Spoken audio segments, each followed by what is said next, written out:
હાલ મને ગઈકાલે જ ઓર્ડર મળ્યો છે, એટલે હાજર રિપોર્ટને આપી દીધો છે.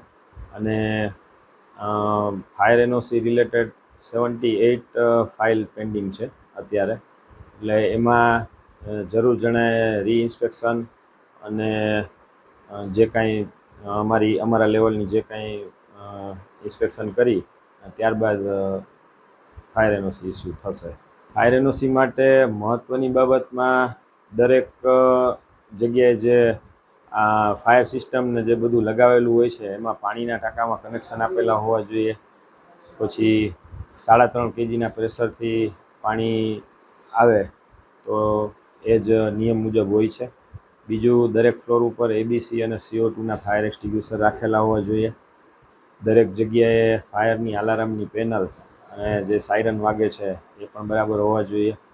અને એ બધું ઇન્સ્પેક્શનમાં બરાબર હોય અને ઓકે હશે તો ફાયર એનઓસી ઇસ્યુ અમે કરી આપશું. ફાયર એનઓસી રિલેટેડ જે કાંઈ વિવાદને છે એ જોતાં અમારા લેવલે એકદમ સઘન અને કડક કાર્યવાહી જ કરવામાં આવશે. જ્યાં બધું ફાયર સેફ્ટીના સાધનો બરાબર વર્કિંગ કન્ડિશનમાં અને ઓકે હશે તો જ ફાયર એનઓસી ઇસ્યુ કરવામાં આવશે.